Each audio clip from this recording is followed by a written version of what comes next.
Chairman, and it's been a very interesting introduction, and Governor and Lord Prescott, Mr. President, Madam President. I want to address your issue about women, and I hope because it's an issue that's dear to our heart. Let me start by prefacing that I've had the opportunity of speaking at this conference a few times before in other capacity as an elected official, and now it's the first time I'm here being out of office, and I'm delighted to return. I want to acknowledge the presence of Mr. Lisée, who preceded us on this podium, and is their Minister of International Relations, and Benoit Jean Bernard, who is a representative of Quebec and Mumbai, and speak just a moment about why these issues are so important for us, both in Quebec and in Canada. And keep in mind, Canada has a very small population of 34 million people only.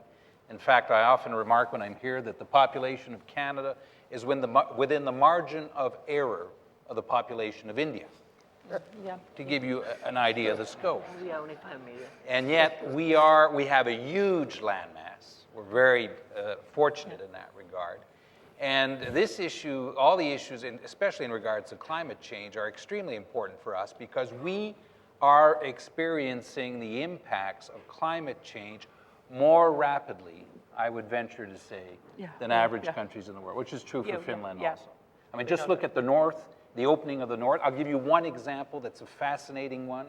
There will be new maritime routes opening up in the Arctic, both on the Russian side and Canadian side, very soon.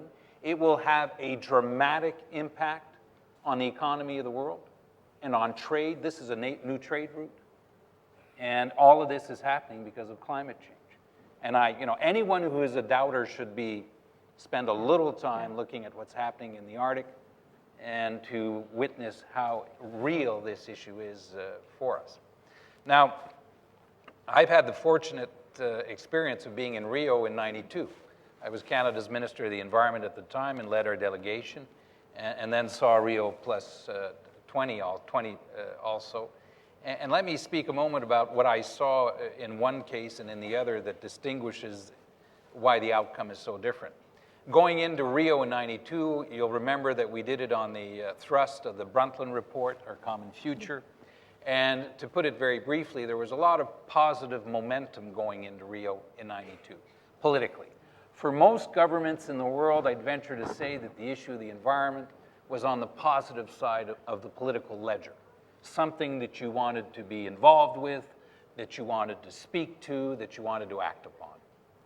In Rio in '92, it was the single most important conference ever held for the number of heads of government and states who attended, and it had a comprehensive approach, Agenda 21, and the recognition of the common but differentiated responsibility.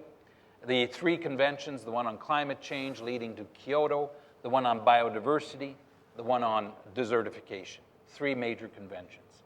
In fact, proudly today, I remember that Canada was the first country of the G7 of the time to announce its decision to engage in these conventions and to break the logjam of debate at the time.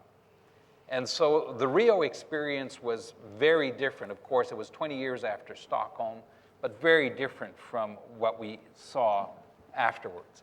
In the Rio Plus 20 event, actually, in terms of the politics of it, the timing probably could not have been worse. It's happened on the heels of the financial and economic crisis, the worst one we experienced since the Great Depression. Just to add to that, a number of countries were in a political transition, which only made it much more complicated.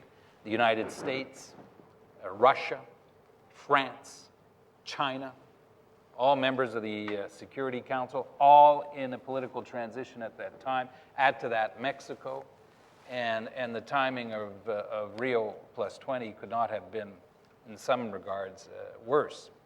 Nonetheless, the outcome speaks to a shift in the view of what we should do, and I think you'll find it in Section 2 of the Declaration, because right out of the gate in that 52-page document, there's something very important that was said that speaks to your objective, that the most important problem in the world is the problem of poverty, and goes on to describe and remind us that 1 person out of 5 on this planet suffers from extreme poverty. 1 out of 14 is undernourished. It's probably 7 out of 14 that are overnourished. And that the over-encompassing objective in regards to sustainable development is also to address this issue. And that is made very clear in the statement as we run through what the objectives are. You'll remember around Rio that one of the great difficulties in the discussion was about green growth and what does it mean. And why was it such a difficult issue to grapple with? Well, for a country like India, the absence of growth is not an option. For developing countries, no growth cannot be an option. If we're going to pull people out of poverty, if we're going to allow them to benefit from social justice, whether it's women or people around the world, there must be and there will be growth. But what is clear is how does that growth happen?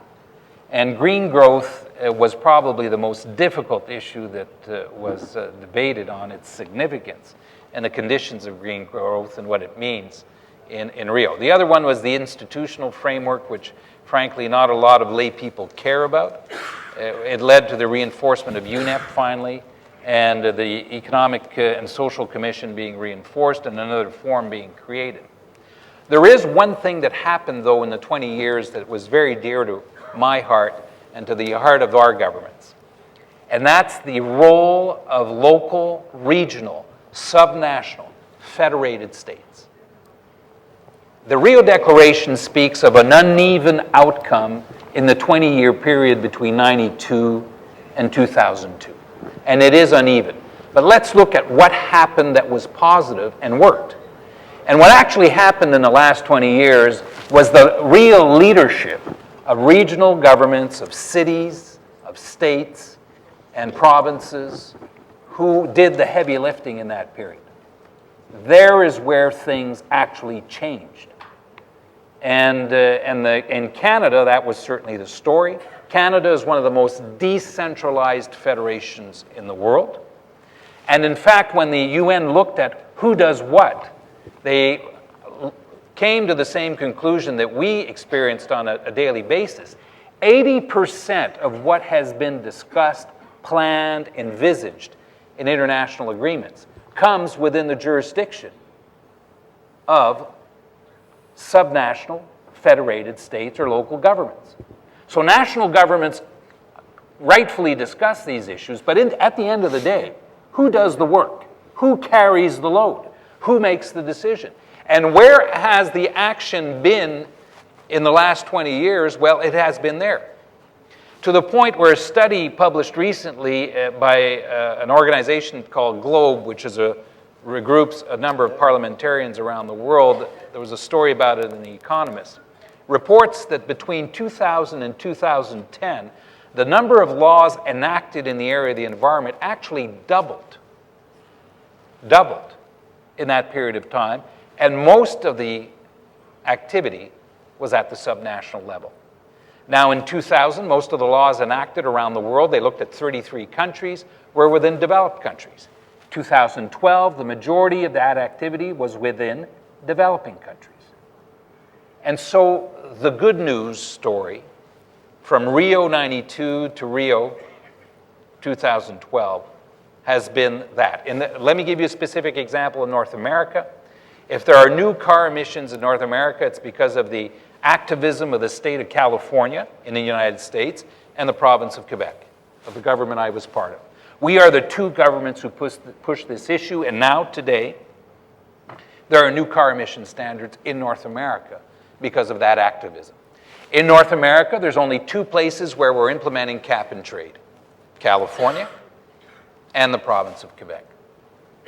And we are doing it based on the experience that we have had, by the way, with SO2 emissions and what we called acid rain that was done under the Clean Air Act, implemented by the Bush administration, Bush father. There are two real examples of things that are happening, notwithstanding our national governments. The leadership has not come from the central national government. It has come at our level.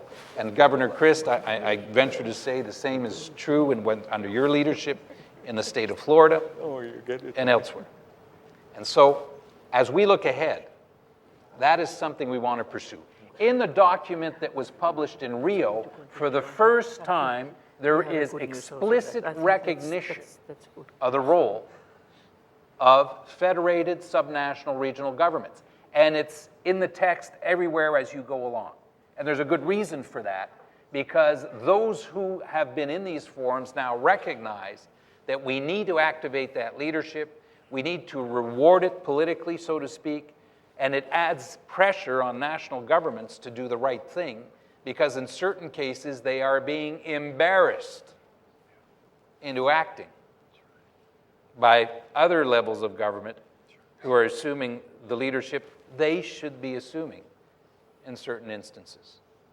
Now, looking ahead, what I also saw in the Rio Declaration is a marriage between the Millennium Goals that you've pointed to, and then it goes into the details. And what it does actually is a joining of the issues of sustainable development to the broader Millennium Goals, which have been a fairly good success in regards to international action in fighting poverty and for social justice. And the indicators you spoke to are something that we agree to. So one last word to say where I think things will change. I, like others, have been very encouraged by President Obama's speech. For the first time, he speaks, and decisively on this issue. I don't think he'll get a lot done in this Congress, frankly. And I think it would be optimistic to think anything much will happen. Nonetheless, what he has spoken to is a very positive sign. But in the end, our experience in Canada is that on this issue, the absence of American leadership is determining in the outcome. And what we have lacked in the last few years is that lack of leadership at the highest level and coming from Congress. And hopefully that will change. And if that changes, then I think the chances of success are much higher.